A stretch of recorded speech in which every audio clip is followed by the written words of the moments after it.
Good evening, ladies and gentlemen, and all you dreamers tuning in across the nation. Welcome to NK Mysteries Radio, from the golden glow of your living room wireless to the farthest corners of imagination. We welcome you to another tale from the mysterious frontiers of science and wonder. Tonight, we bring you a curious and unsettling story, one that peers beyond the ordinary limits of the human mind. Our story concerns an unassuming man who, by a twist of fate both strange and inexplicable, acquires an ability beyond all reason, an ability that sets him apart and perhaps sets him in danger. It's called pink ears. So settle back in your armchairs, dim the lights, and let your imagination take hold as we present Pink Ears here on NK Mysteries Radio.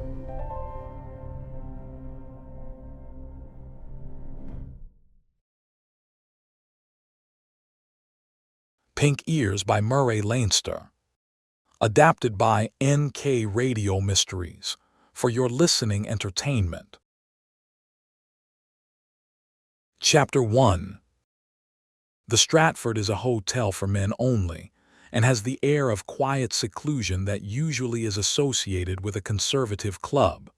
The lobby is small and far from ornate.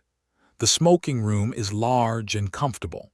The dining room is low-ceilinged and quaint, a place where one can smoke comfortably, and the kitchen produces viands that are worth a special trip to taste.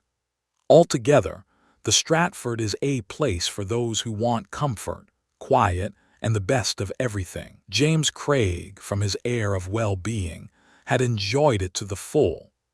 An hour before, he had arisen from his table with that sensation of internal comfort that can come only from a well-ordered and well-cooked meal.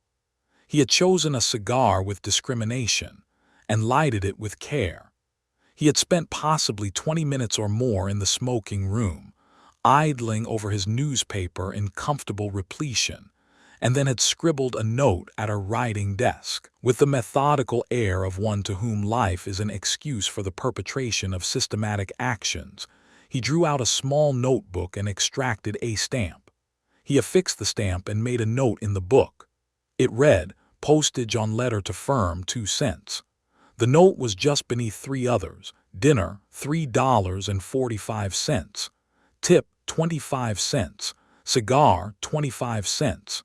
He reached toward a button to summon a bellboy and then changed his mind. It was almost possible to read his thoughts by his actions.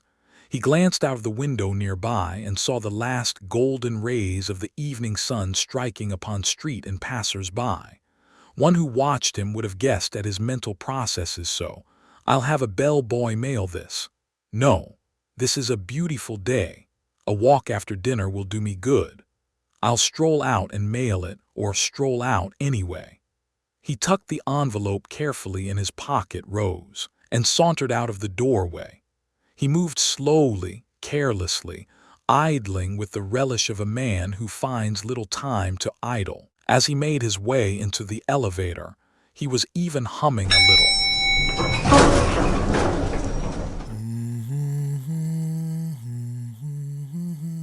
3, please. By the way, is there a good show in town tonight? Yes, sir, there usually is. You'll want to ask the front desk for more information. Thank you, and have a good night. Now, where is that key?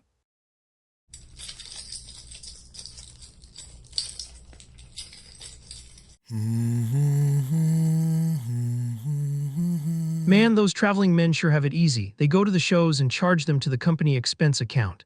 Now see here, this gentleman up in 380 looks like he might be thirsty. Go on up and offer him a half pint. You ain't gotta tell me twice. God bless prohibition. If it weren't for it, us hotel help would have to live off tips. Tips that ain't there, mind you. Come in. I've been robbed. You don't mean that, do you, sir? Look around you. Look at this mess. You don't think I tore up my own room, do you? They went through all of my belongings. They emptied my traveling trunk. The desk drawers have been pulled out and are the floor. I've only been back here for 2, maybe 3 minutes. Do you think I did this? Look at me, boy. Do you think I did this?